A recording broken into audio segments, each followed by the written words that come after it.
नमस्कार, मैं डॉक्टर रजनीश कुमार आप सभी का एक बार फिर से हार्दिक स्वागत करता हूं। आज हम सब एक बहुत ही गंभीर विषय पर चर्चा करने के लिए आप सभी के सामने हाजिर हैं। अक्सर मैं इस चैनल पर आप सभी के कमेंट्स को देखता रहा हूं और पीएचडी से रिलेटेड आप सभी के कमेंट्स आते रहे हैं कि सिनॉप्सिस कैसे तैयार करें, थीसिस कैसे लिखें। इन सभी बिंदुओं पर हम आज चर्चा करेंगे। सिनॉप्सिस से लेकर पीएचडी तक के लेखन की जो प्रक्रिया है उस पर हम क्रमशः बातचीत करेंगे और जितने भी प्रश्न हैं वे सभी प्रश्न शोधार्थियों के मन में उठने वाले प्रश्न हैं। हमने अपने अंदर जो शोधार्थीपन था उसको महसूस करते हुए इन प्रश्नों को उठाया है। इस बातचीत को हम गूगल मीट के माध्यम से भी करना चाहते थे, लेकिन लगा कि हम विषय वस्तु से भटक जाएंगे। ये चर्चा पहले कर लेनी चाहिए, इसके बाद ज़रूरी होगा तो हम कभी गूगल मीट से भी जुड़ जाएंगे। पीएचडी के विषय और क्षेत्र को लेकर हम जो चर्चा करने जा रहे हैं, हमारे बीच विषय विशेषज्ञ के तौर पर डॉक्टर बीएस साहू सर मौजूद हैं, जिनके पास कई वर्षों का अनुभव रहा है और लगातार अध्यापन क्षेत्र में, शोध के क्षेत्र में काम कर रहे हैं। और ये बताते हुए गर्व भी महसूस हो रहा है कि सर के अंडर में अभी कुछ विद्यार्थी शोधरत भी हैं और शोध कार्य कर रहे हैं। तो यहाँ पर बहुत ही अच्छा मौका है कि शोध कार्य से जुड़े हुए जो विशेषज्ञ हैं, शोधार्थियों के सामने जो भी समस्याएं उठती हैं उनको ध्यान में रखते हुए हम चर्चा करेंगे और उम्मीद करेंगे कि आप सभी आखिर तक इस वीडियो को देखिएगा। मुझे पूरा विश्वास है कि जो भी प्रश्न आपके मन में उठते हैं सभी का समाधान मिलेगा। मैं चर्चा को आगे बढ़ाऊं उसके पहले मैं सर का थोड़ा सा अकादमिक परिचय देना चाहूँगा।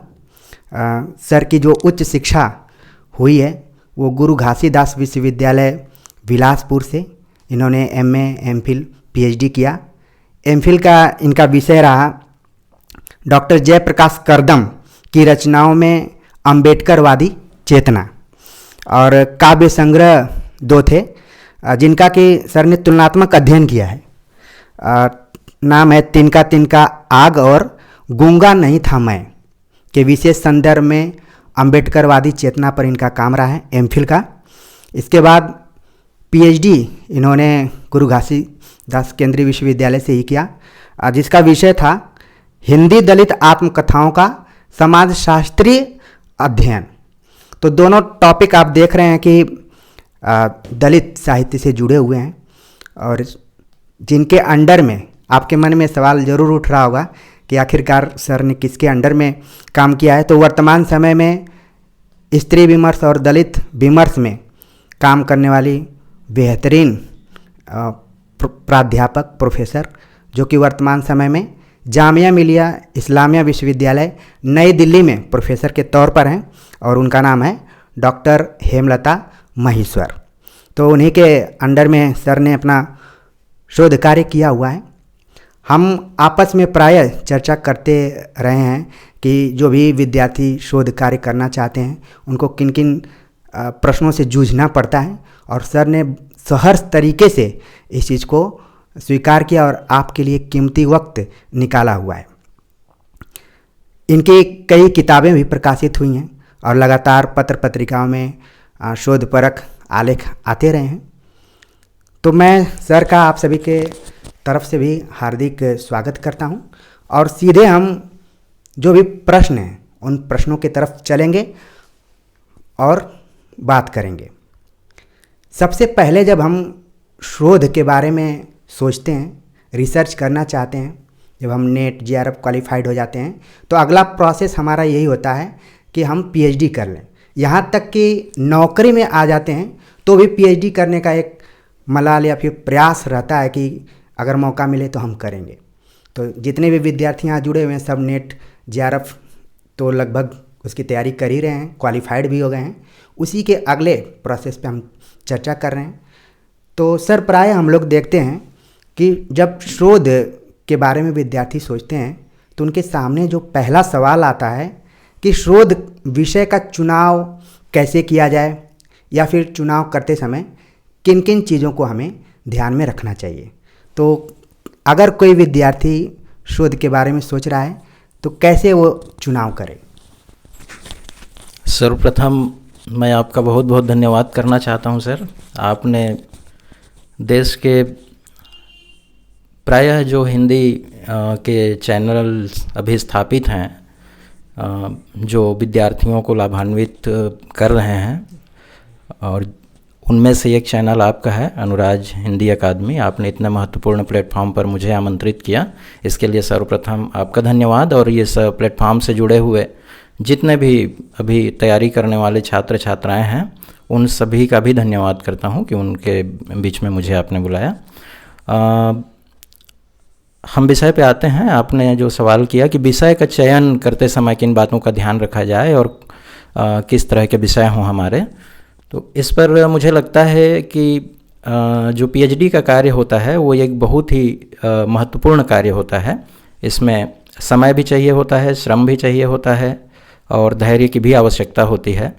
और कार्य की गुणवत्ता की दृष्टि से सर्वप्रथम जो हमें जिन चीज़ों की आवश्यकता होनी चाहिए, उनमें पहली चीज़ मुझे लगती है कि सर्वप्रथम एक ऐसा विषय जिसमें हमको रुचि हो, उसका हम चुनाव करें।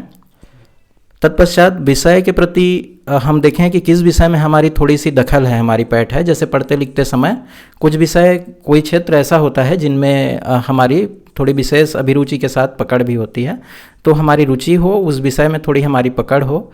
और एक बात और महत्वपूर्ण है कि हम जिन गाइड के अंडर में जा रहे हैं, जिनके निर्देशन में हमको काम करना है, उनकी भी उस विषय में अच्छी पकड़ होनी चाहिए, उनको अभिरुचि होनी चाहिए, ताकि हमको उनसे समुचित मार्गदर्शन मिल सके। और जहाँ तक विषय का सवाल है, तो इसमें हमारा एक तो मुख्य धारा का जो साहित्य है, जिसमें हम 1000 बरस के इतिहास से जो गद्य पद्य में हिंदी साहित्य की रचनाएं पढ़ते आ रहे हैं, उसमें किसी भी कालखंड के किसी भी विषय, किसी भी रचनाकार या किसी भी रचना पर हमारी नज़र होनी चाहिए।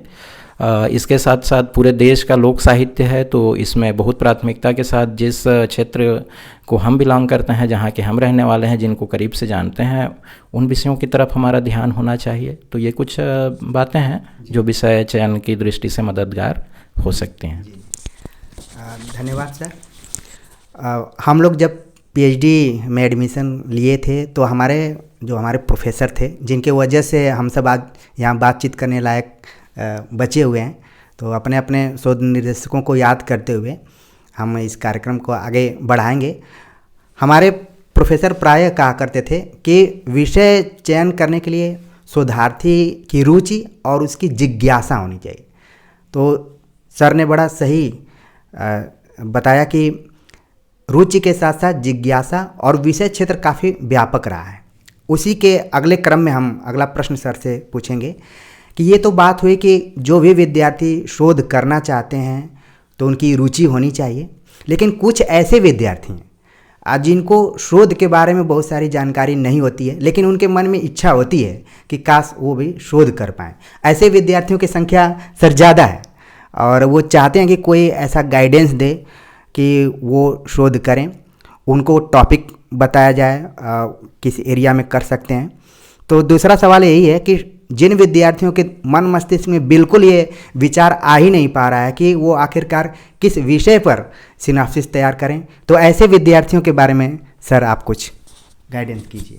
जी, बहुत अच्छा सवाल आपने किया डॉक्टर साहब। देखिए, सबसे महत्वपूर्ण बात है कि इंसान में इच्छा होनी चाहिए। कहते हैं ना कि जहाँ चाह वहाँ राह।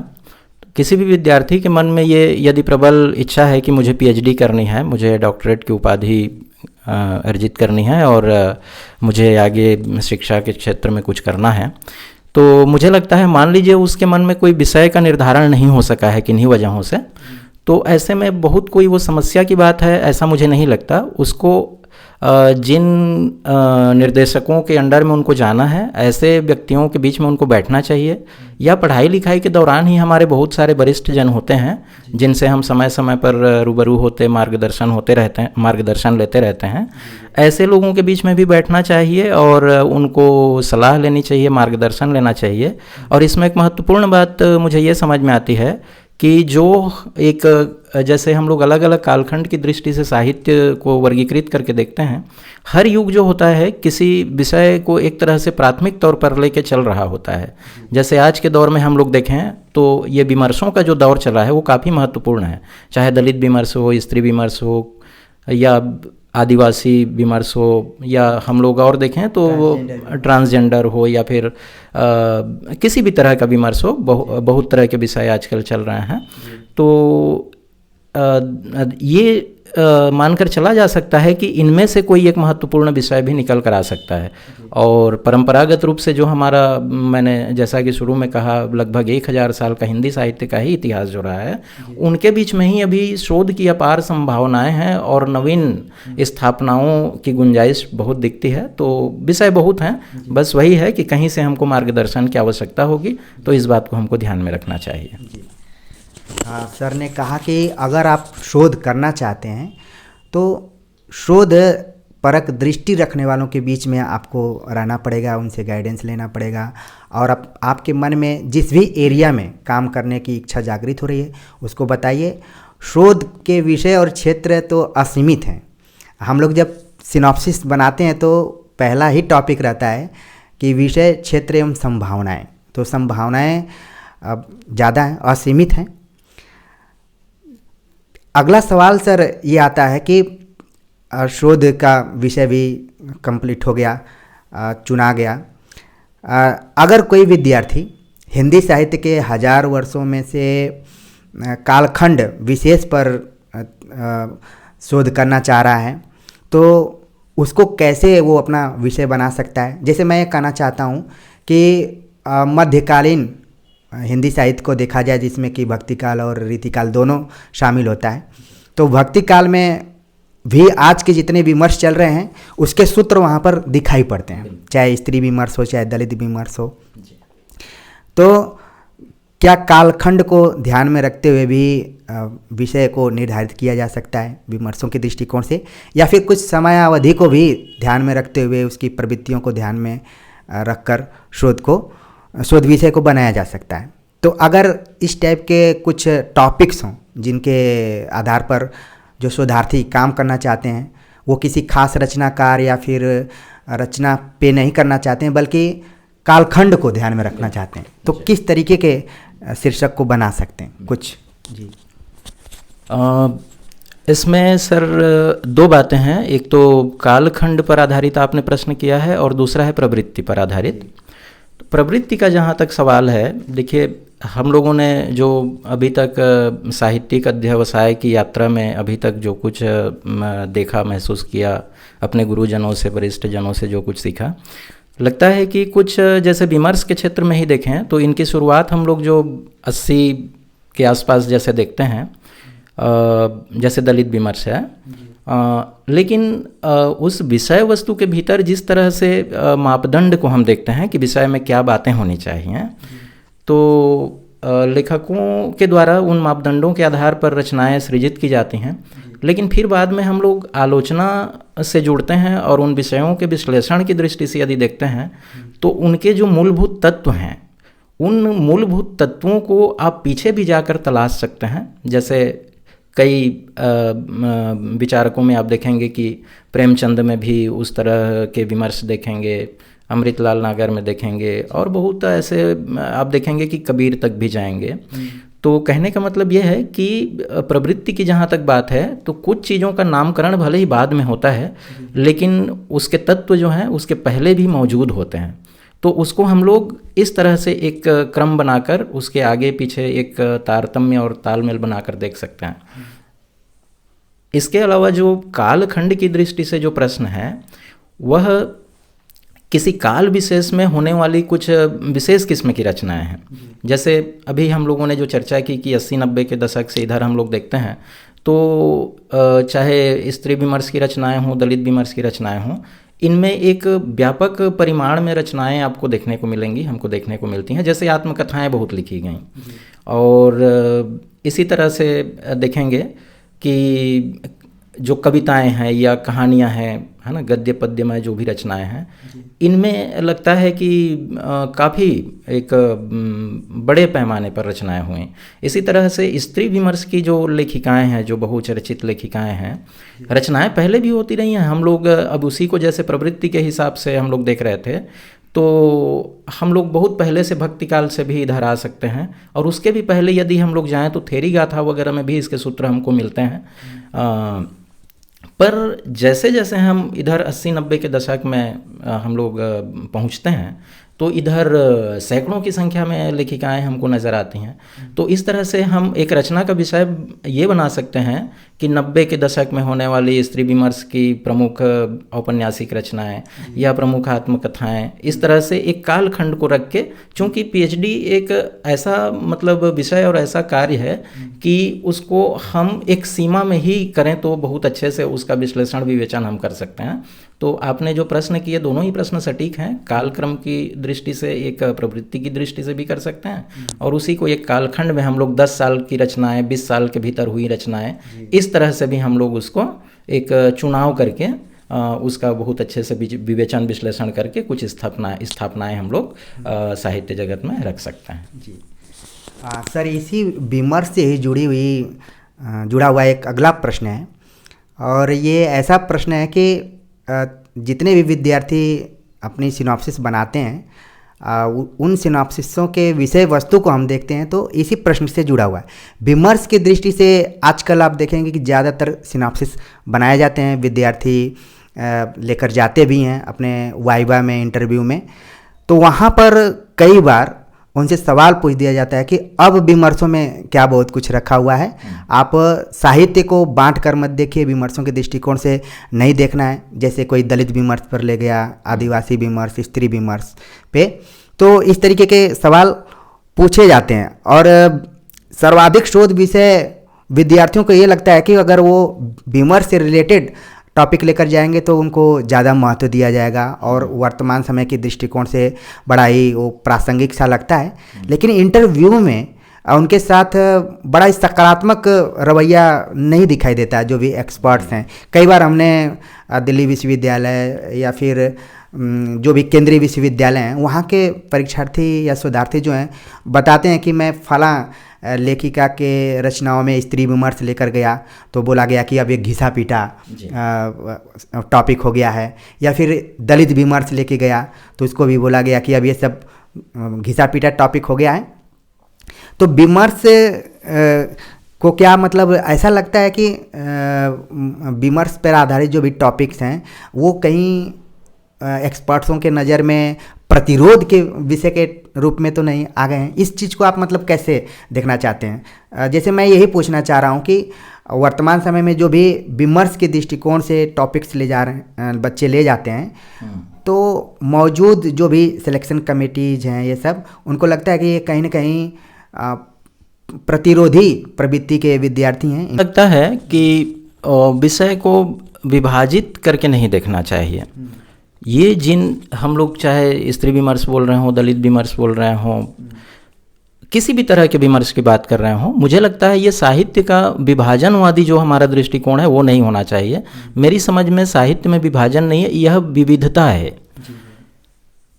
जैसे इसको बहुत सहजता से हम लोग समझना चाहें, जैसे एक पेड़ होता है, पेड़ में उसकी तना, शाखाएं, प्रशाखाएं, फूल, फल, पत्तियां, बहुत सारे उसके अवयव होते हैं, और उन सारे अवयवों को संयुक्त रूप से जब हम अभिहित करते हैं तो पेड़ के रूप में करते हैं।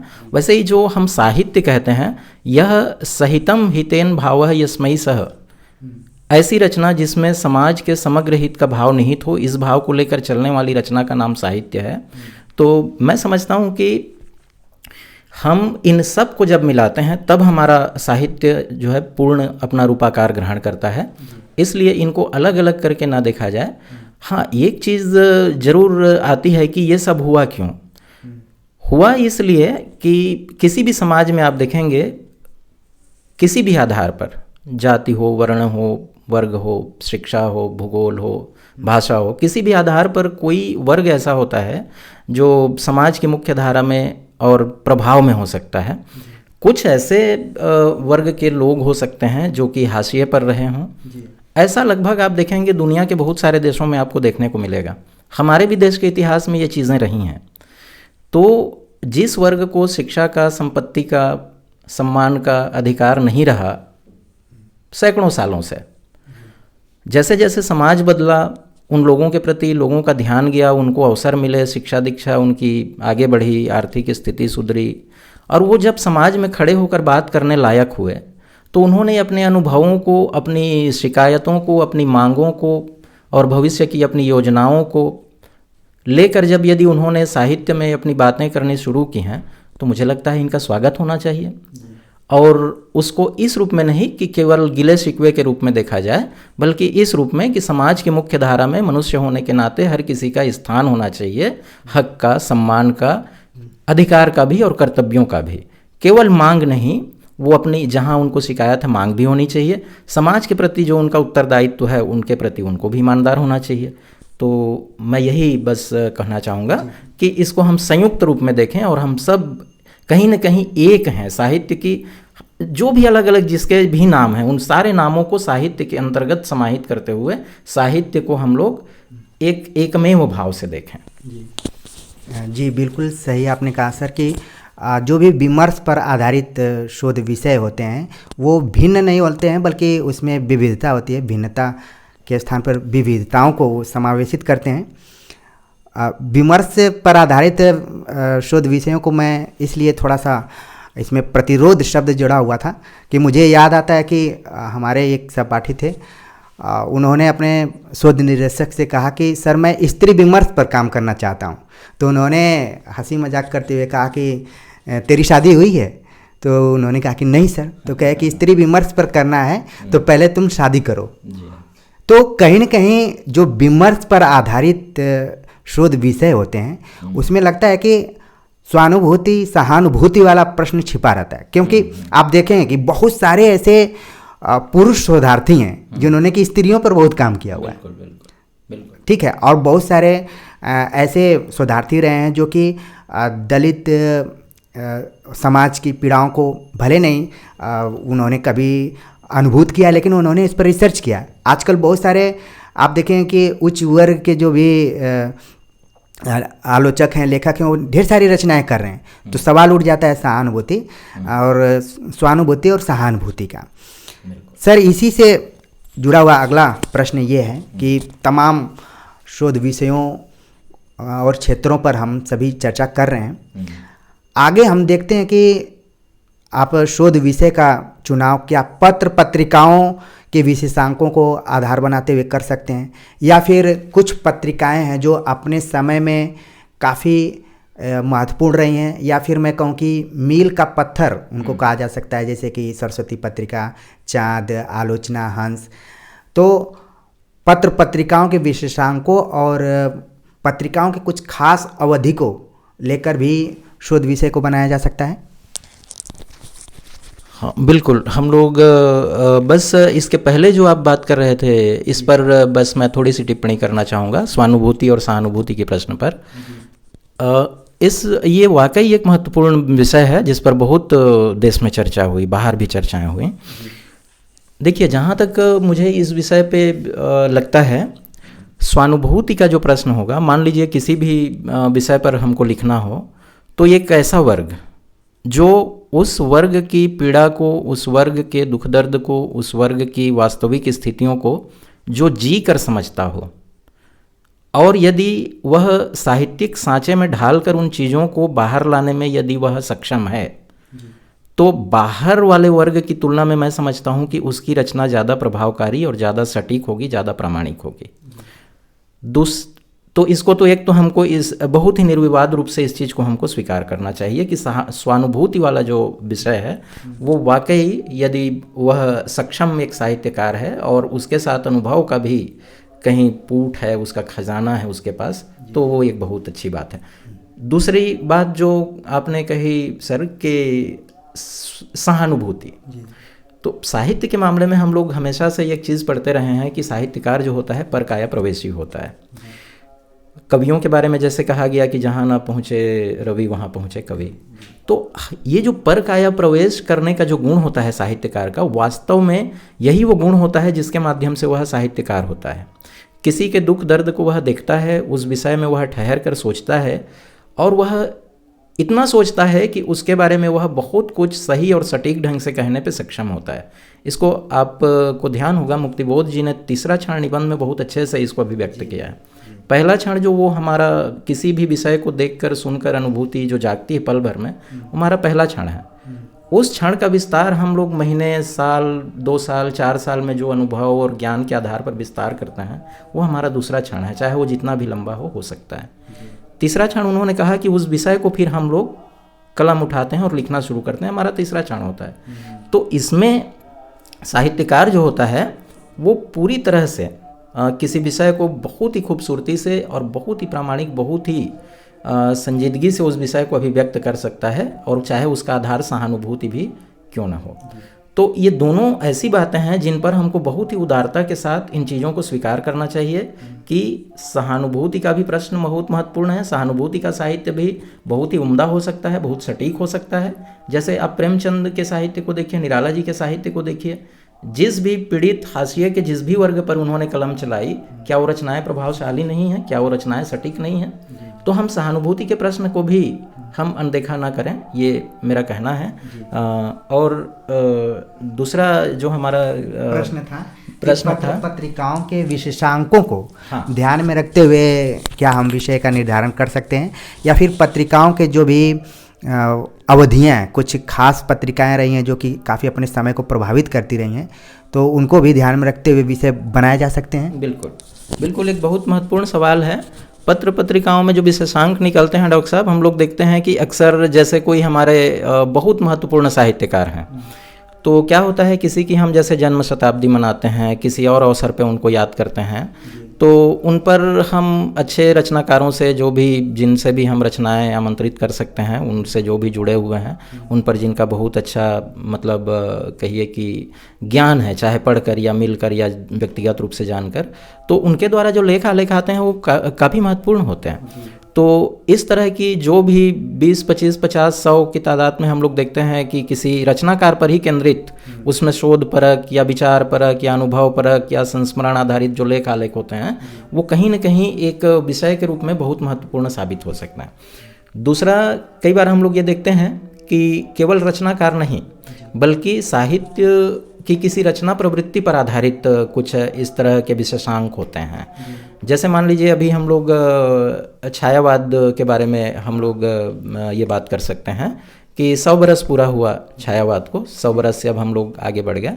तो इस पर अभी मतलब कोरोना काल के दौरान जब हम सब घर में बैठने पे मजबूर हो गए थे, उस बीच में हम लोगों ने देखा कि बहुत सारे शहरों में, बहुत सारे ऐसे स्थलों पर जहाँ पर साहित्यिक विचार विमर्श होते रहते हैं, ऐसे लोग हैं, उन्होंने ऑनलाइन मोड पर भी बहुत सारे वेबिनार्स किए, और उसमें जो बातें आईं, जो पेपर जो प्रस्तुत किए गए, जो विचार जो रखे गए, ऐसी चीज़ों को उन्होंने संग्रहित करके आप देखेंगे जैसे हमारे गुरुदेव डॉक्टर मीनकेतन प्रधान, जो कि रायगढ़ में है, छत्तीसगढ़ में, उन्होंने एक बहुत अच्छी, एक बहुत मतलब बड़ी और अच्छी कह सकते हैं किताब उन्होंने निकाली, और इसमें देश के बहुत प्रतिष्ठित जो रचनाकार हैं, विचारवान लोग हैं, उनके भी लेख आलेख हैं उसमें। तो इस तरह से किसी प्रवृत्ति पर भी आधारित जो किसी पत्रिका का विशेषांक हो सकता है, या किसी कार्यक्रम पर आधारित कोई इस तरह का संग्रह हो सकता है, वो महत्वपूर्ण साबित हो सकता है एक पीएचडी के एक विषय के रूप में। जी, तो उम्मीद है कि आप सभी हम हमारी जो बातें चल रही हैं, बातचीत हो रही हैं, और उनको गंभीरता से देख रहे होंगे और सुन रहे होंगे और नोट भी कर रहे होंगे, क्योंकि बातचीत करते करते कई बार बातों का बहुत ज़्यादा विस्तार हो जाता है और समय को भी हमें देखना रहता है। सर, अगला प्रश्न है पत्र पत्रिकाओं से ही संबंधित है कि कुछ विषय हम बना सकते हैं कि जैसे कुछ लेखकों या साहित्यकारों के जो पत्राचार हुए रहते हैं एक दूसरे के बीच में, तो क्या पत्र को ध्यान में रखते हुए भी हम शोध विषय बना सकते हैं, जैसे कि प्रेमचंद के पत्र, मुक्तिबोध के पत्र, अज्ञे के पत्र, रामविलास शर्मा के पत्र और ढेर सारे पत्र हैं। एक किताब भी है चिट्ठी पत्री नाम से अमृत राय की। तो वर्तमान समय में इस विषय पर भी शोध किया जा सकता है। बिल्कुल, बहुत ही अच्छा प्रश्न किया आपने। अच्छा प्रश्न इसलिए बोल रहा हूँ सर कि आप देखेंगे कि जो भी सामाजिक व्यक्तित्व होता है उसका बोलना, लिखना, पढ़ना कुछ भी व्यक्तिगत नहीं होता है। वह जिस भी विषय पर बात करता है, चाहे वह अपने यदि इसी लाइन से जुड़ा हुआ यदि व्यक्ति है, चाहे उसका भाई हो, उसका मित्र हो, उसका कलीग हो, तो आप देखेंगे कि वह यदि किसी व्यक्तिगत विषय पर भी बात कर रहा हो तो उसका एक सामाजिक सरोकार का पक्ष उसमें सन्निहित आपको मिलेगा। तो उस दृष्टिकोण से मुझे लगता है कि ये जो पत्र हैं, ये सारे पत्र, जैसे इसको किसी रचना के माध्यम से हम लोग देखें, मान लीजिए निराला जी ने एक पिता के दर्द को सरोज स्मृति में उन्होंने चित्रित किया, तो हम ये मान के चल सकते हैं कि बिटिया का निधन हुआ और किसी भी पिता के लिए इससे बड़ा गम नहीं हो सकता, इससे बड़ी तकलीफ नहीं हो सकती। तो एक तरह से इसको मोटे तौर पर देखा जाए तो लगेगा कि एक पिता होने के नाते जो दर्द है उसका चित्रण है, लेकिन कविता के भीतर जैसे ही हम जाते हैं तो पूरे समाज की बहुत सारी विसंगतियाँ और विडंबनाएं भी उसके भीतर चित्रित होती हैं। जैसे लिखते हैं कि लख कर अनर्थ आर्थिक पथ पर हारता रहा मैं स्वार्थ समर। उसके पहले की पंक्ति आपको ध्यान में होगी कि जाना तो अर्थ हो गमो पाए पर रहा सदा संकुचित काय। मतलब वो इसलिए अर्थ संग्रह के क्षेत्र में प्रवृत्त नहीं हो पाए कि अर्थ संग्रह का जो रास्ता है उसमें उन्होंने बहुत सारी विसंगतियां और बहुत सारी नकारात्मक गतिविधियां देखी। इसलिए वो कहते हैं कि लख कर अनर्थ आर्थिक पथ पर हारता रहा मैं स्वार्थ समर। अब बताइए इस कविता में क्या पिता के एक पिता होने के नाते जो होना चाहिए, क्या वही दर्द है? इसमें वह बात है जो समाज में फैली हुई विसंगति से संबंधित है।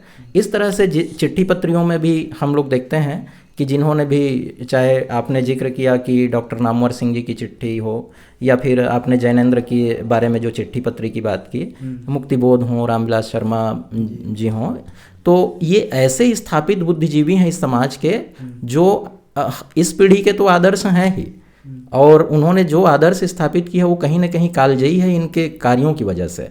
और ऐसे व्यक्ति जो होता है, इनके व्यक्तित्व के, इनके चिंतन के पोर पोर में कहीं ना कहीं एक सामाजिक सरोकार का पक्ष जो होता है ना, वो निहित निश्चित रूप से होता है। तो हमें एक शोधार्थी होने के नाते उन अवयवों को, जैसा शोध जो होता है, शोध का मतलब ही यही है कि जो कोई भी विषय वस्तु है उसके भीतर से हमको उनको निर्छिर विवेक के साथ उसको शोधन करके, उसको छांट करके, उसको अलग करके हमको बाहर ले आना है। तो उसमें निश्चित है कि अपना व्यक्तिगत भी होगा, सामाजिक पक्ष भी होगा, और वही जो सामाजिक सरोकार का पक्ष है वह हमारा कहीं ना कहीं चिंतन का, मनन का, लिखने पढ़ने का और आने वाली पीढ़ी के लिए एक स्थापना देने का विषय है।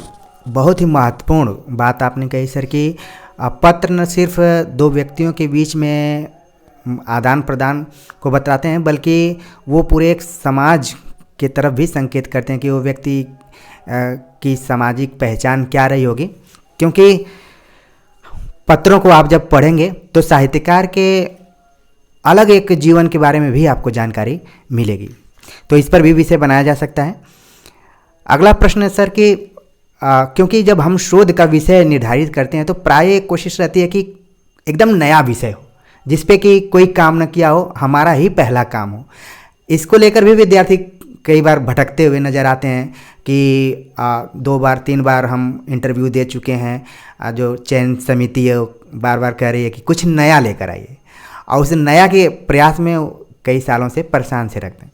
तो हमने भी काफ़ी चिंतन मनन किया तो दिमाग में आया कि क्या पुरस्कृत जो भी रचनाएँ हैं, चाहे वो साहित्य अकादमी से रिलेटेड हों, चाहे ज्ञानपीठ से हों या फिर सरस्वती सम्मान से संबंधित हों, तो इन रचनाओं को भी क्या हम शोध विषय के रूप में रख सकते हैं अगर एक ही प्रवृत्ति के आधार पे हों, जैसे उपन्यास हैं, कहानी है, निबंध है, आलोचना। तो इस तरीके के पुरस्कृत रचनाओं को भी विषय बनाया जा सकता है। बिल्कुल महत्वपूर्ण बात आपने कही है कि एक ही तरह की रचनाएं पुरस्कार के आधार पर। इसमें देखिए सर, एक ही तरह से आशय हमारा हो सकता है कि विधा एक तरह की हो सकती है। परंतु उसका विषय वस्तु एक तरह का हो ये ज़रूरी नहीं है। और जहाँ तक पुरस्कृत होने का प्रश्न है, तो पुरस्कार जाहिर सी बात है कि रचना की एक जो ऊंचाई होती है, उसकी एक जो समाज धर्मिता होती है, समाज के प्रति उसकी एक जो दृष्टि होती है, यदि उसमें कोई महत्व की बात होगी तो ही समाज उसको इतनी तवज्जो देता है और वह इतने ऊंचे स्तर पर पुरस्कृत होता है। कुछ रचनाओं की जैसे हम लोग बात करें, हाल ही में जैसे आप देखेंगे कि बहुत ही एक महत्वपूर्ण रचनाकार संजीव जी हैं। बहुत ही खामोशी से वह अपनी साहित्य साधना में सतत लगे रहे। सौभाग्य से हम लोगों को मिलने का भी अवसर मिला, उनसे बातचीत भी हुई और इतनी सादगी से रहते हुए इतनी मेहनत करते हैं। वाकई उनको समाज ने पहचाना, साहित्य क्षेत्र से जुड़े हुए लोगों ने पहचाना। और देखिए आज कितनी अच्छी बात है कि उनको साहित्य अकादमी जैसा एक बड़ा पुरस्कार, एक बड़ा सम्मान मिला। विषय वस्तु पे बात करें, मुझे पहचानो जो उनका उपन्यास है, उनको जो ये ऊपर जिस पर उनको ये सम्मान मिला है, यह मुख्य रूप से जो समाज की स्त्री जाति से, स्त्री वर्ग से संबंधित जो समस्या रही है हमारे समाज में, सती प्रथा, तो उस समस्या को केंद्र में रखकर उन्होंने पूरे स्त्री वर्ग के साथ जो समाज की आधी आबादी है, और निश्चित रूप से वह मतलब एक इंसान, चाहे स्त्री हो पुरुष हो, सब एक इंसान हो, ये समाज में होना चाहिए। कभी हमारे मन ने कहा तो उनको हमने देवी बना दिया, कभी किसी तरह के काम करने के लिए उसको उपयोग की तरह वस्तु बना दिया। तो ये दोनों चीज़ें सही नहीं है। समाज में होना क्या चाहिए कि हम भी इंसान हैं, आप भी इंसान हैं। ये जो दृष्टिकोण है ये महत्वपूर्ण है। तो इस दृष्टि से उन्होंने इस विषय वस्तु को लाया, इसमें इसका विश्लेषण हुआ है। और चाहे धर्म का मामला हो, धन संग्रह का मामला हो, और भी बहुत सारे विषय हैं। तो एक तो ये विषय हो गया। इसी तरह से हम लोग देखें कि जैसे बहुत अंतर्राष्ट्रीय स्तर पर अभी हाल ही में गीतांजलि श्री को रेत समाधि के लिए जो पुरस्कार बुकर अंतर्राष्ट्रीय स्तर पर मिला, उसमें देखिएगा कि विषय वस्तु बहुत ठहर कर यदि आप नहीं पढ़ेंगे तो बहुत बार ऐसा लगेगा कि जैसे कुछ रचनाओं के साथ तुलनात्मक ढंग से देखेंगे तो रचना के प्रवाह को लेकर, उसके आस्वाद को लेकर आपको लगेगा कि कुछ और थोड़ा होना चाहिए। लेकिन उसमें जो विषय वस्तु है, एक बुजुर्ग महिला हैं जो मतलब मुख्य किरदार की माँ हैं, और उसके इर्द गिर्द जिस तरह से पूरे परिवार की व्यवस्था चल रही है, वो काफ़ी एक तरह से सोचने का विषय है कि बुजुर्गों के प्रति आज हमारा नज़रिया क्या हो। देखिए अभी हम लोग एक नया विषय चल रहा है जापान जैसे कुछ देशों में, कि बुजुर्गों को अब पालन पोषण करने के लिए उनकी जो संतानें हैं वो कहीं ना कहीं इससे अपने को किसी भी वजह से वो बाहर हटाने लगी हैं, और बुजुर्गों का क्या हाल हो रहा है हम लोग देख रहे हैं। इसी तरह का विषय जो काशीनाथ सिंह जी का उपन्यास है रेहन पर रघु, उसमें जिस समस्या को उन्होंने उठाया है कि आप देखिए ये हर समाज का ये आज का मामला हो गया है। चाहे गांव के व्यक्ति हों, गांव का जो पढ़ा लिखा नौजवान है वो छोटे शहरों में जा रहा है, छोटे शहर का है बड़े शहर में जा रहा है, महानगरों के लोग हैं विदेशों में जा रहे हैं। और होते होते घूम फिर कर ये हो रहा है कि जो हमारे माता पिता हैं बुजुर्ग होने के पश्चात वो महीनों हमारी राह देख रहे हैं कि बच्चा कब आएगा। इस तरह की समस्या को जो उन्होंने अपने उपन्यास में स्थान दिया है, क्या ये चीज़ें आज महत्वपूर्ण नहीं है सोचने के लिए? पूरे समाज में ये समस्या आपको दिखेंगी।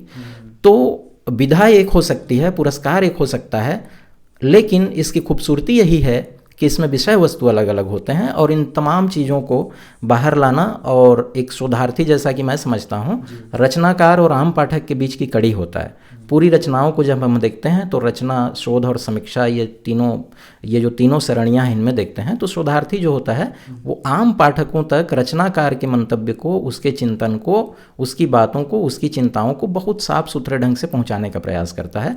तो ये इस तरह से शोध का यदि विषय निर्धारित हों तो मैं समझता हूं कि रचनाकार की भी जीवंतता कालजयी होगी, उसकी बातें भी बहुत दूर तक जाएंगी, और शोधार्थी का जो एक शोध करने का जो धर्म है उसके साथ भी बहुत न्याय हो सकेगा। हमारी चर्चा आप सभी को कैसी लग रही है? मुझे बार बार आप सभी की टिप्पणियों का इंतज़ार रहता है, और मैं ये यहाँ से कल्पना कर सकता हूँ कि अब धीरे धीरे शोध विषय के प्रति आपकी रुचि जागृत होने लगी होगी, और बहुत सारे शोध विषय भी आपको पता चलने लगे होंगे कि आखिरकार किन किन विषयों पर हम शोध कर सकते हैं। कुछ बच्चों ने ऐसा कमेंट्स किया था कि इंटरव्यू में उनसे कहा गया कि ये क्या विषय लेकर आ गए, अभी ये तो जीवित हैं, मरे हुए पर आपको, मरे हुए लेखकों पर ही शोध करना चाहिए। तो ये कितना तर्कसंगत है कि शोध का विषय जो है वो जीवित रचनाकारों पर न होकर जो इस दुनिया में नहीं है उन रचनाकारों पर होना चाहिए, क्योंकि इस प्रश्न को लेकर विद्यार्थी काफ़ी कंफ्यूज रहते हैं। अभी जैसे जब भी पुरस्कार मिलते हैं या फिर रचनाकार हाईलाइटेड होते हैं तो शोधार्थियों का मन उनके तरफ जाता है, उनको लगता है कि इस पर शोध कार्य किया जा सकता है, विषय बनाया जा सकता है, लेकिन बाद में आता है ये तो अभी जीवित हैं। कुछ बच्चों ने मैसेज किया या फिर चर्चा की कि वो तो अभी जीवित हैं, उन पे तो विषय, ये एक धारणा है। इस धारणा को हम एक तरीके से अपने तरफ से तो हम गलत ही मान रहे हैं, तो इन धारणाओं से कैसे बचें सर? मैं आपकी धारणा से सहमत हूँ कि ये होना नहीं चाहिए। मेरी समझ में जो रचनाएं अस्तित्व में आ गईं, जिनका प्रणयन हो चुका है, अब उसका साहित्यकार कौन है, कैसा है, इस दुनिया में है नहीं है, वो हमारा विषय नहीं होना चाहिए। और हमको देखना चाहिए कि उसमें विषय वस्तु कितना महत्वपूर्ण है। अच्छा, इसके कारणों पर हम जब जाएंगे कि ऐसा क्यों होता है, तो ये मुझे कई बार मतलब ऐसा महसूस होता है कि जो हमारे आसपास होता है, कोई भी व्यक्ति हो, हमारा मित्र हो, हमारा सीनियर हो, हमारे और भी लेखक हों, तो बहुत बार जिनको हम अपने आसपास देखते हैं, हम बहुत उनको महत्व कई बार नहीं दे पाते हैं। एक आम आदमी की तरह उसके प्रति हमारी धारणा बनती है, देखने में, पहनने में, खाने में, हर तरह से वह एक आम आदमी लगता है। लेकिन उसके भीतर की जो बुद्धिमत्ता होती है, उसके भीतर का जो चिंतन होता है, उसके भीतर का जो ज्ञान होता है, अब उस चीज़ को तो वह प्रदर्शित करते हुए हर जगह नहीं फिर सकता। ये बातें जो होती हैं, क्योंकि कोई भी व्यक्ति जो होता है उसके व्यक्तित्व के दो भाग होते हैं, एक बाह्य होता है और एक आंतरिक होता है। तो उसके आंतरिक व्यक्तित्व का जो निर्माण हुआ है, उसकी जो संरचना है, उसकी अभिव्यक्ति निश्चित रूप से उसकी रचनाओं में उसकी कला का जो भी माध्यम है, चाहे संगीत हो, चाहे साहित्य हो, चाहे चित्रकला हो, वास्तुकला हो, कोई भी कला हो, तो निश्चित रूप से उसके भीतर का जो ज्ञान तत्व है, उसका चिंतन पक्ष है, वह उसकी रचना में अभिव्यक्त होता है। तो मुझे लगता है कि हमको उसकी रचना पे कौन सी महत्वपूर्ण बात है उस पर हमको केंद्रित होना चाहिए। और यह जो हमें इसको कहिए एक तरह से उसके प्रति जो उपेक्षा की जो दृष्टि होती है, इससे बचना चाहिए। और आप देख लीजिए कि यदि आप बहुत सारे किसी भी तरह के उदाहरण को देख लीजिए, किसी भी युग में किसी भी साहित्यकार के साथ यदि उपेक्षा हुई, लेकिन उसकी रचना तो वही है ना, जिन रचनाओं को उन्होंने, मान लीजिए किसी ने छपने के लिए किसी पत्रिका में अपनी रचना भेजी, लेकिन वो रचना नहीं छपी। लेकिन आप देखते हैं कि बाद में उसी तरह की सारी रचनाओं को इकट्ठा करके किसी ने संपादित करके एक नया ग्रंथ निकाल दिया।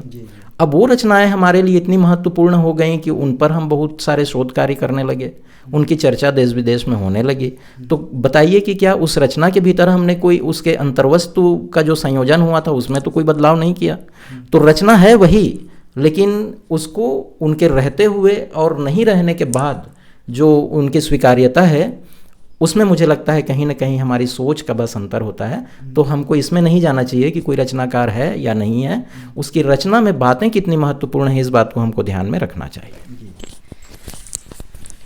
जी बिल्कुल, रचनाकार के जीवित होने या न रहने पर नहीं, बल्कि उसकी रचना में किस विषय को हम केंद्र में रखते हुए शोध कर सकते हैं उसको ध्यान में रखना चाहिए।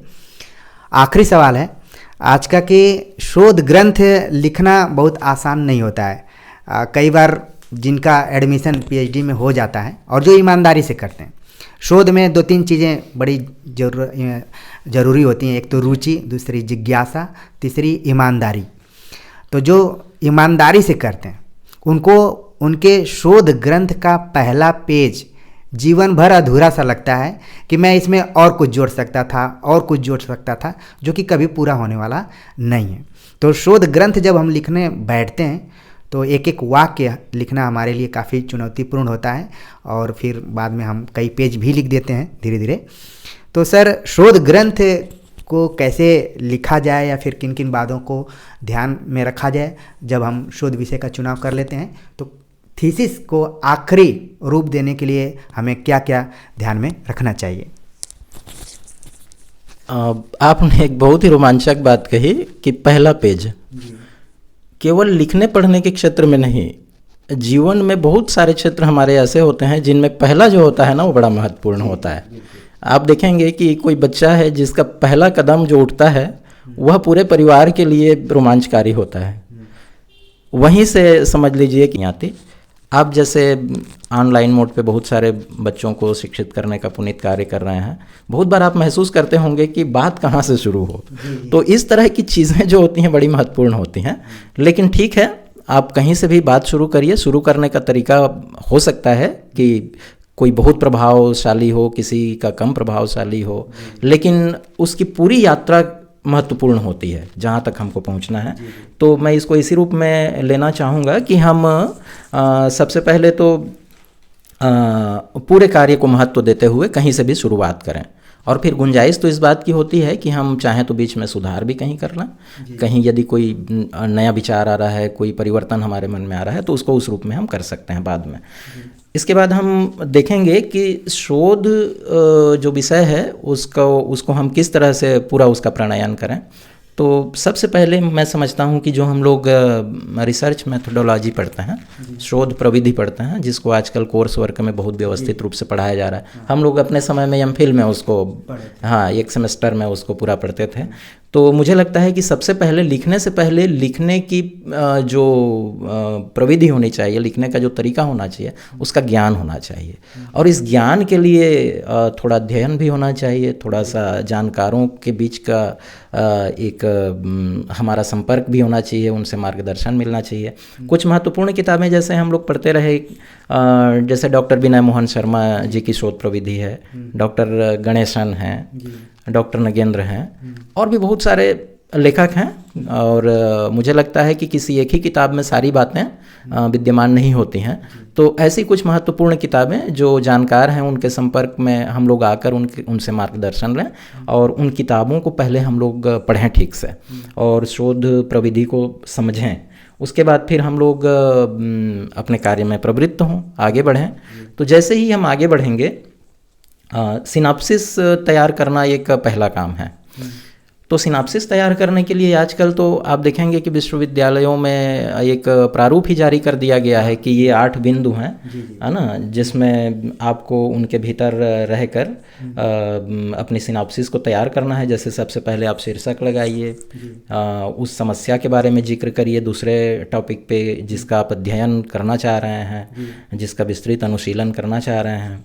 फिर उस अध्ययन का औचित्य आप बताइए, हाँ, उस पर उसका मीमांसात्मक जो सिद्धांत है उस पर चर्चा करिए, है ना।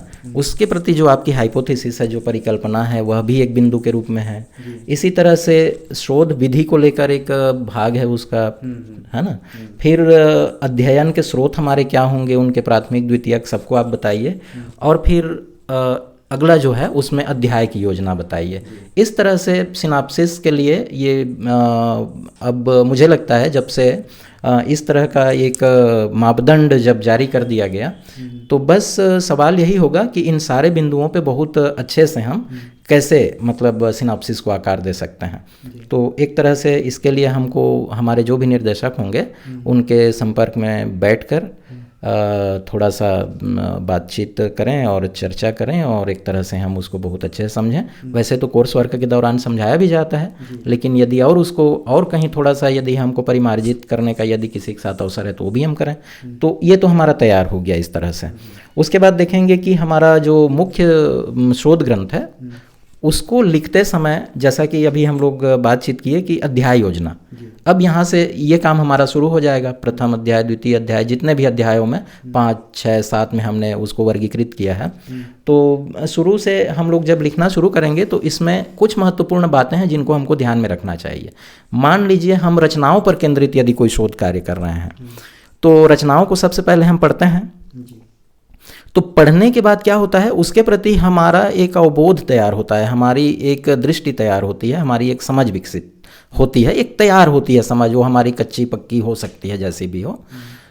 उसके बाद हमको, मुझे लगता है कि हमको उन आलोचकों को, समीक्षकों को पढ़ना चाहिए, उन विचारकों को, शोधार्थियों को पढ़ना चाहिए जिन्होंने उस विषय वस्तु को पहले से पढ़ रखा है और कुछ लिखा है।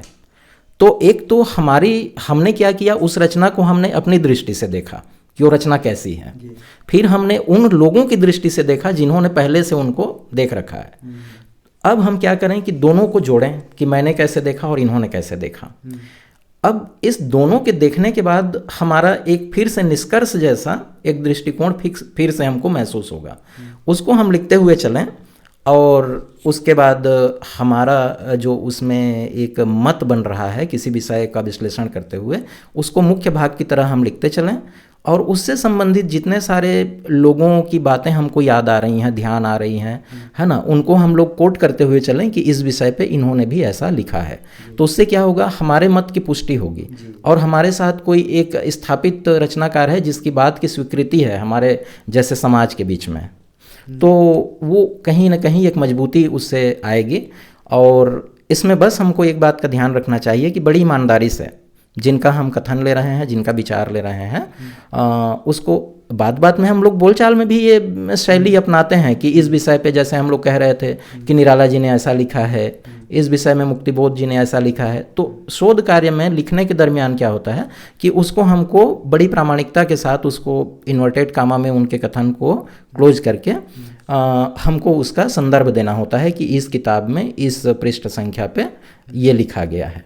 तो इस बात को हम लोग करें और ईमानदारी से करें। और ईमानदारी शब्द का मैं प्रयोग इसलिए कर रहा हूँ कि कई बार ये आप देखेंगे कि हम बहुत माने पूरे पेज को मतलब यदि लिख कर ले आते हैं और उसमें से कुछ हिस्से को कोट किए, कुछ हिस्से को छोड़ दिए, अपना बना लिया उसको। और यही कारण है कि आजकल बहुत सारे मतलब सॉफ्टवेयर इस तरह के डेवलप किए गए हैं कि हम कितना हिस्सा कहाँ से ले रहे हैं और कितनी मतलब उसमें सही है, कितनी गलत है, तो कितना लेना चाहिए नहीं चाहिए, इसका परसेंटेज भी फिक्स हो गया अब तो इसलिए इन बातों का हमको ध्यान होना चाहिए। और निश्चित रूप से यह मेहनत का काम है, धैर्य का काम है, तो इसी तरह से हमको इसको मानकर चलना चाहिए और करते हुए काम आगे बढ़ना चाहिए। तो इससे निश्चित रूप से काम अच्छा होगा। और शोध कार्य के दौरान जो हम लोग उसकी विधियों को जो पढ़ते हैं, कहीं पर हम विश्लेषण विधि अपनाते हैं, कहीं ऐतिहासिक विधि अपनाते हैं, तो जिस विधि के तहत जो विषय ज़्यादा हमको उपयुक्त समझ में आता है, जैसे कई बार डॉक्टर साहब आपने पहले बात कही थी कि तुलनात्मक अध्ययन, तुलनात्मक अध्ययन जो होता है वह भी एक महत्वपूर्ण अध्ययन है। और इसी तरह से एक ऐतिहासिक जो अध्ययन होता है, ऐतिहासिक अध्ययन में भी देखेंगे कहीं ना कहीं उसमें भी तुलना होती है। ये चीज़ें या तो दो रचनाकारों की तुलना कर रहे हैं या दो प्रवृत्तियों की, दो कालखंडों की तुलना कर रहे हैं, लेकिन उसमें हम क्या कर रहे हैं, आज के दौर के लिए क्या महत्वपूर्ण बात निकल रही है इसको सोच रहे हैं। जैसे आप देखेंगे कि रामचरितमानस एक राम काव्य है, उस युग की जो समस्याएं थीं, जिस तरह की मांगें थीं, उसको समझते हुए गोस्वामी तुलसीदास जी ने उसका प्रणयन किया बहुत ही श्रम के साथ। आगे जैसे आप देखेंगे तो राम की शक्ति पूजा भी राम काव्य है, रामचंद्रिका भी राम काव्य है, निराला जी का, केशव जी का। लेकिन इन सब में क्या है कि अपने युगीन संदर्भों के अनुरूप आज के जो राम है, यानी आज का जो पात्र है, आज का जो नायक है, आज का जो इंसान है, वह किन समस्याओं से जूझ रहा है, इन चीज़ों का इनमें कहीं ना कहीं एक तरह से इनकी अभिव्यक्ति हुई है। तो इस तरह से शोध कार्य एक महत्वपूर्ण विषय है और इसी तरह से हमको इसको लेते हुए धैर्य के साथ आगे बढ़ना चाहिए। और ये सारी चीज़ें यदि हम लोग ध्यान में रखेंगे तो लगता है कि कहीं ना कहीं एक महत्वपूर्ण विषय आएगा। और शोध का जो औचित्य होता है, इसमें एक बात और कह दूं कि यदि हम किसी विषय में कोई नई स्थापना लेकर नहीं आ रहे हैं तो फिर उस कार्य को कोई औचित्य नहीं है, वह केवल पृष्ठपेषण होगा, केवल एक डिग्री मिलेगी, लेकिन उस कार्य का न साहित्य जगत में न समाज में कोई स्थान और कोई महत्व नहीं होगा। इसलिए हमको प्रयास करना चाहिए। विषय पुराना भी होगा तो भी उसका एक नया पक्ष हो सकता है। जैसे देखिए रामचरितमानस इतना महत्वपूर्ण ग्रंथ है, लेकिन उसमें एक बहुत उदात्त पात्र हैं उर्मिला, वो कहीं ना कहीं छूट गई थी, उन पर बहुत बातें नहीं हुई हैं, बहुत नहीं की तरह आप मानकर चलिए उसमें बात नहीं हुई है उन पर। तो जिस भी कारण से हुआ वो कोई हमारा बहुत सोचने का विषय नहीं है, ना ही कवि पर कोई आरोप लगाने का विषय है। यदि इस तरह की मान लो इसको नकारात्मक मानसिकता की तरह लें तो बहुत सारे ऐसे विषय मिल जाएंगे। लेकिन मैं दूसरी महत्वपूर्ण बात इसमें ये कहना चाह रहा हूँ कि इस विषय को लेकर देखिए बहुत एक खूबसूरत महाकाव्य आधुनिक काल में आया साकेत नाम से, मैथिली शरण गुप्त जी के द्वारा। तो कोई विषय यदि पुराना भी है ना, तो आप उसको, यदि आपकी दृष्टि है तो कोई एक नई उद्भावना, एक नया विषय, उसके भीतर से ही कोई ना कोई एक नई स्थापना आ सकती है। तो इस तरह से शोध कार्य एक बड़ा धैर्य का और बड़ा गंभीर विषय है और इसकी सामाजिक और साहित्यिक उपादेयता है। इसको हमको समझते हुए बहुत ईमानदारी से और बहुत धैर्य और गंभीरता के साथ करना चाहिए। बातें तो हम लोगों ने कुछ ज़्यादा ही गंभीर कर दी, क्योंकि विषय भी हमारा गंभीर ही है। हम शोध पर बातचीत कर रहे हैं और शोध 1 साल 2 साल का नहीं, बल्कि आप देखेंगे विश्वविद्यालयों में इसका 5 साल का कोर्स वर्क चलता है और पर्याप्त समय दिया जाता है। और लेकिन भले हम कोशिश ये करते हैं कि महीने 2 महीने में उसको लिख कर जमा करें। तो मुझे उम्मीद है कि हमारी जो चर्चा रही, बातचीत रही, आप सभी को पसंद आई होगी और जिन भी विषयों पर हमने एक दृष्टि प्रदान करने की कोशिश की है, मैं और सर के साथ हम दोनों अपने अपने शोध निर्देशकों को इस वक्त याद कर रहे हैं कि उन्होंने हमें इस तरीके का बनाया।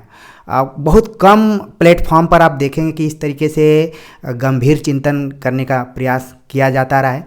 ये सब आप सभी के ताकत की वजह से हमने आप सभी के सामने प्रस्तुति देने का प्रयास किया।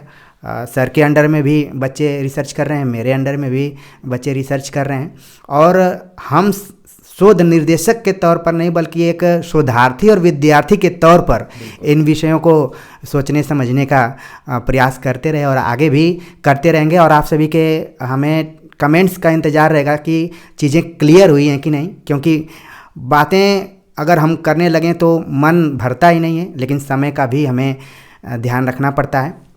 तो सर हमारे बीच कीमती वक्त निकाल कर आए, मैं आप सभी के तरफ से और अपने तरफ से इनका हार्दिक आभार व्यक्त करता हूं।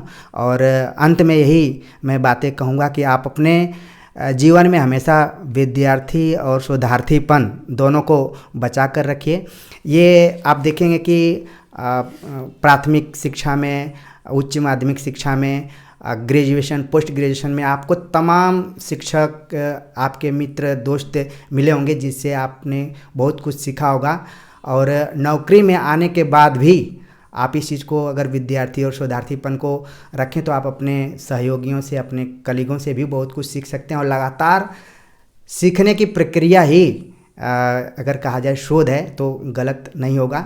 और अंत में मैं बताना चाहूँगा कि डॉक्टर BS साहू सर हमारे कलीग हैं, हमारे साथी हैं, हमारे विभागीय मित्र हैं, दोस्त हैं और लगातार बहुत ही सजगता से इन विषयों पर चिंतन मनन करते रहे हैं। और हमने जो भी चर्चा की है आप सभी को इसका आभास जरूर हुआ होगा कि ये विषय आसान नहीं है।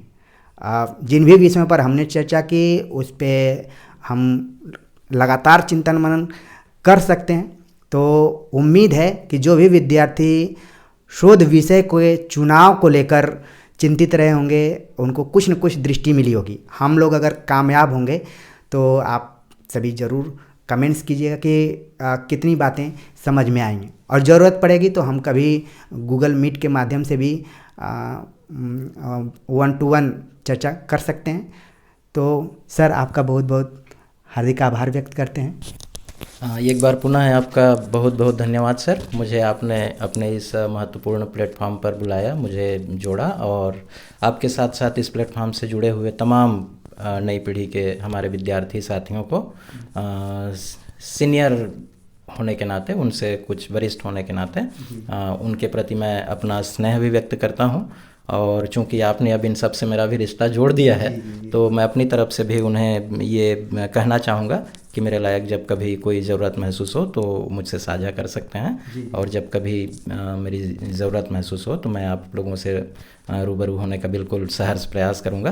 तो आप सभी को पुनः एक बार बहुत बहुत धन्यवाद करते हुए, और सर ने हमेशा की जैसे अपने गुरुजन को याद करते हैं मैं भी बहुत ही श्रद्धा से अपनी पूरी गुरु परंपरा को याद करता हूँ, उनके प्रति श्रद्धा रखता हूँ। उन सबको जिनसे हमने जो कुछ भी सीखा है उन सबको प्रणाम निवेदित करते हुए आप सबका पुनः धन्यवाद करते हुए आज यहीं हम लोग विश्राम लेते हैं। बहुत बहुत धन्यवाद। और अंत में मैं यही कहूँगा, उम्मीद रखते हुए कि मिलते हैं एक नए टॉपिक के साथ। तब तक के लिए नमस्कार।